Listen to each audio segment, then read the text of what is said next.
press conference. Who do you think won that? And there's quite a long press conference. How long was that compared to the presses you've seen in your time? Look, I mean, again, this is a very, very interesting fight because Claressa is, without doubt, the best women's fighter around.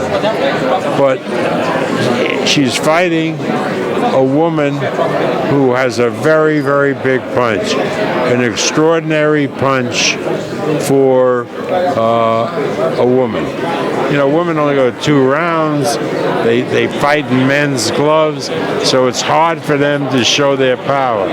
But this Savannah Marshall has shown a lot of power. Whether that power can deal with the world-class skills that Claressa has, we'll have to see on Saturday. Bob, what do you think of Mikaela Mayer's fight against Alycia Baumgardner? What do you think of Mikaela Mayer's fight against Alycia Baumgardner? That's a very, very good fight. Mikaela has, you know, been with us since she turned pro, and she keeps getting better and better.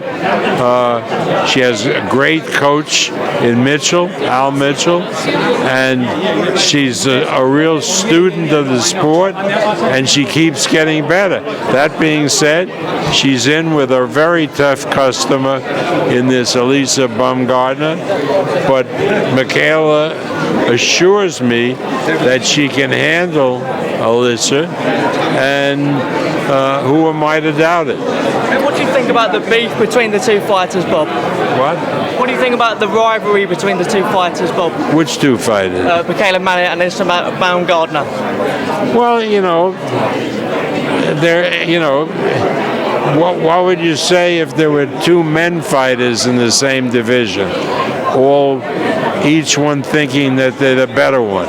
Of course there'd be a rivalry, but I don't think there's anything really personal about it. What do you think of the work Demetrius Leet is doing, obviously, worldwide now? What? What do you think of the work Demetrius Leet is doing worldwide? Well, I would only think he's doing well once he does a fight in Kiev. Bob, Bob, will you cooperate with me? No. If you bring ESPN, we'll do it. I'm too old. Bob, will you speak to Eddie Hearn? If Mayer wins the fight, will you speak to Eddie Hearn about making the Choi fight? Who? Choi, the other champion in the division, for an undisputed fight.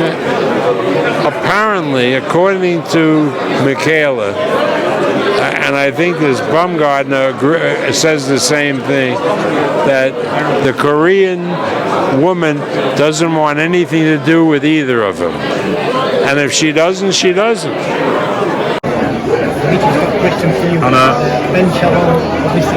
Bob, just a quick one. Teofimo Lopez, is there any update on him? Yeah, he's fighting December 10th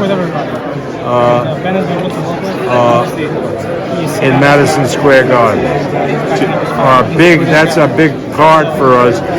It's the night of the award to the best college football player, and from there we go to boxing at Madison Square Garden. Do you have an opponent for him?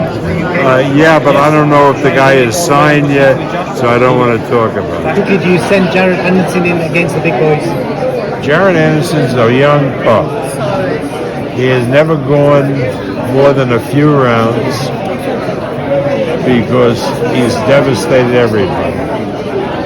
So we're taking our time with Jared. I really believe that he's the next big thing in the heavyweight division. And there's no rush with him. He's a young boy, and by the middle and end of next year, he'll be fighting the top guys in the heavyweight division. Mr. Arum, it's been an honor to speak to you for the first time. Thank you. It's been an honor to speak to you for the first time. Well, just lastly, obviously, you've got the Canelo-Golovkin trilogy in Vegas next week. How well do you think that does on Dazn Pay-Per-View?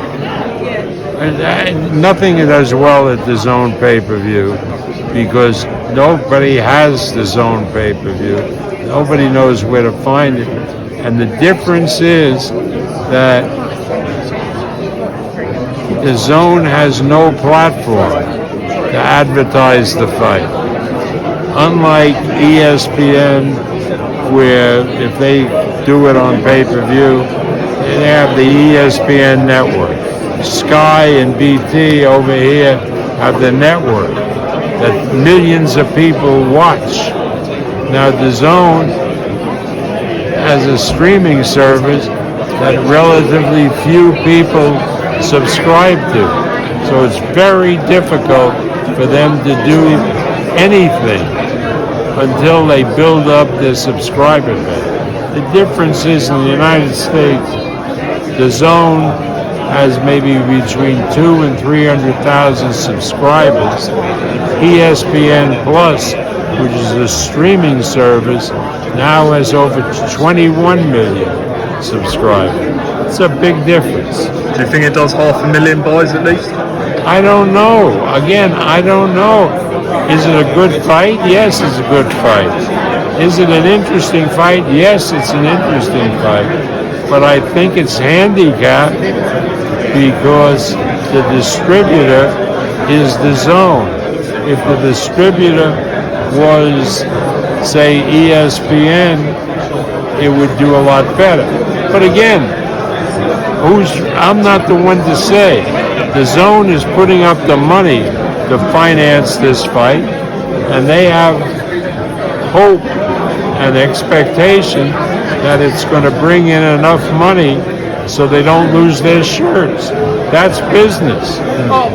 Again, maybe they're right. I hope they're right, because it's a good fight. It's an interesting fight. Just one thing to clarify on this Fury talk. We believe that he had a 5-fight deal with ESPN, which ended after the White fight. But do you expect to continue working with Fury? No, we have a contract with Fury. Right.